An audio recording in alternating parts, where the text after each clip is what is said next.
This is my 1983 Porsche 944. It has a 2.5 litre naturally aspirated inline 4, but it also has a lot of issues. I bought this car 3 years ago and since then it's just sat on my drive rotting. I've decided this summer I have to get it done. My goal for today is to get it started, and I think I know why it won't. The issue that I'm having is that there's no fuel getting to the engine. And if you know anything about 944s, that can be caused by a bad DME relay. The DME relay controls the fuel pump. So when you turn the ignition on, if you can't hear it, then that can often be the cause. But I know the DME relay on this one's okay, so I think the issue is with the fuel pump. This is the old fuel pump, and as you can see, it's absolutely knackered.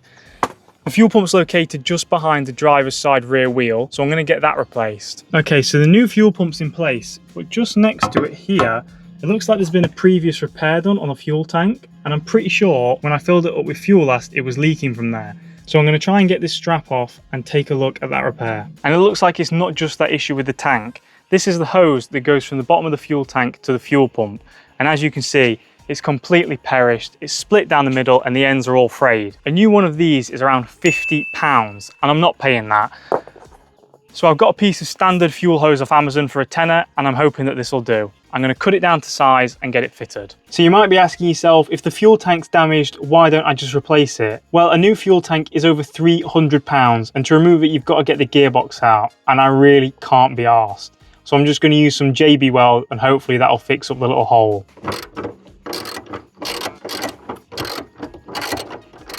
Okay, so the strap's off now and it looks like the previous repair was around here. So I'm going to hammer it with a screwdriver and see what's underneath.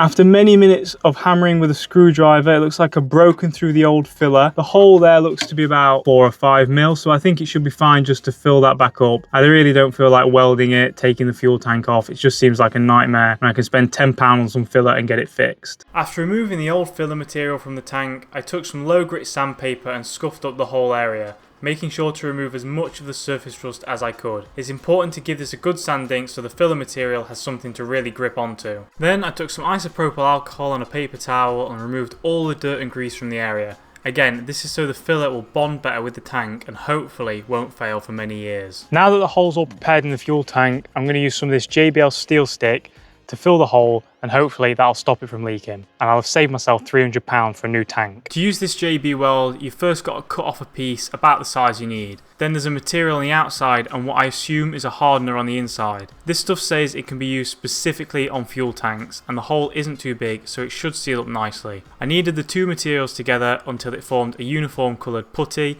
which is ready to go onto the car. While the putty was still malleable, I pressed it firmly onto the tank, making sure to get it into every groove. I also made sure to smooth out their edges so there wasn't a lip that water could get into or that fuel could get out of. Once this stuff starts to cure, it's incredibly hard, so make sure to work fast.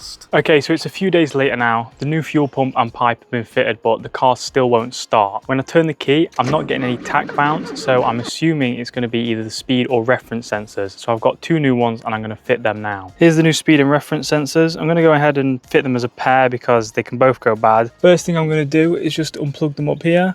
And then they are located just down there. Need a long extension with a 10 mil bit on the end of it. Okay, so both sensors are now removed. I ended up having to take the whole bracket out to get the sensors out because they were just absolutely seized in place. But I have the new sensors here ready to go in. This one has the washer stuck to the bottom to do the correct gap, but they have to be 0.8 mil away. So I'll tighten it up with the washer on and then take them back out. And then it should be gapped correctly. Okay, so the new sensors are in now. They're all bolted up. They should be gapped correctly. I've got to connect this back up and then turn the key and hopefully the car will start. Okay, with the new speed and reference sensors fitted, we are now getting some tach bounce, which is good, but it seems the car still won't start. A couple of the cylinders will fire sporadically, so there is fuel getting to the injectors and there is spark, but I think 2 of the injectors are seized shut from a few years of dried fuel residue. So I'm going to show you that and I'm going to take them off and get them cleaned. So here's a little contraption I've made to see which injectors are firing and which aren't.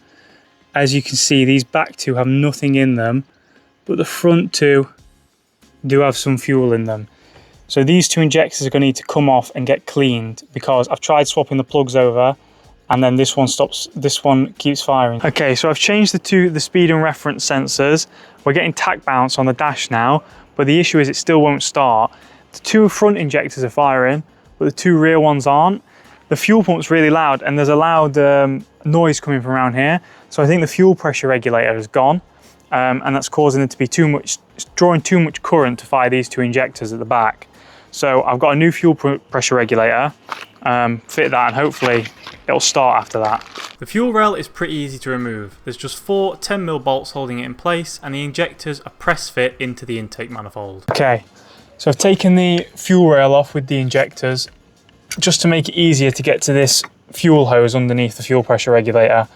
Then it looks like there's the high pressure line, the vacuum line, and then it should just come off. So I'm also going to crack this nut on the end of the fuel rail and capture all the fuel in this bottle, because otherwise there's just going to be fuel going all over the engine. Plus, save me a few quid. You want to be careful that you get this little ball bearing as well, because if you lose that, that's what causes the seal in the end there. So I'm just going to hold it like this for a while and let it all drain out. Okay, so this looks like it's stopped now. It's a good job we collected it all. That much fuel we've saved. That's all the old fuel that was in it from a few years ago. So we'll save that. And now we can take the fuel pressure regulator off. Okay, so that's the old fuel pressure regulator off. There's a little nut and washer at the bottom that held it on. So now I guess we've just got to get the new one fitted. The new fuel pressure regulator's in. I just got to bolt the rail back down, and then I guess we'll try and start it. Fingers crossed it starts, because otherwise I don't know what it'll be. And I'm hoping it's not an issue with the actual DME, because it's a very expensive fix. Right, it's time to turn the key and see if it starts.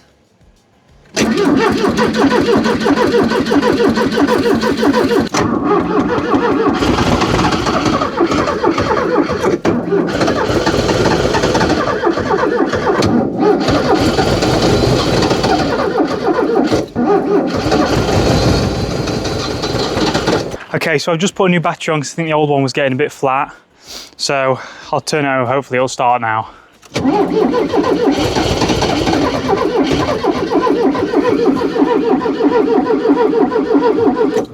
Okay, so I've realised I think why it's not starting. One of the spark plug leads isn't connected.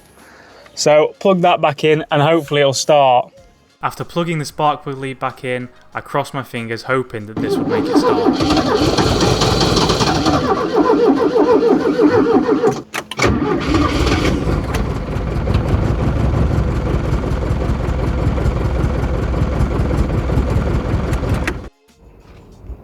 So it's the next day. I think the reason it wouldn't start yesterday is because this injector was still slightly stuck shut. So I took it in last night, hooked up to a 9-volt battery, kept tapping it, spraying brake cleaner in, and eventually freed up. So I think all 4 of the injectors are firing now, so it should start, fingers crossed. You ready?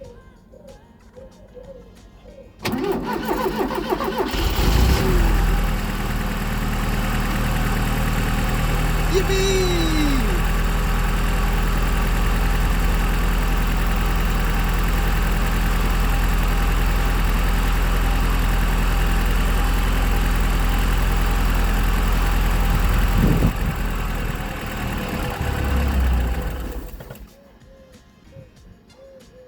Well, it died.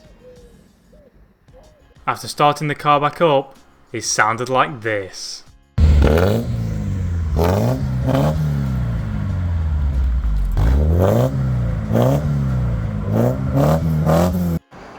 Okay, so now it starts. I suppose the next thing I've got to do is get the welding done, but I'll start that in the next video, so thank you for watching.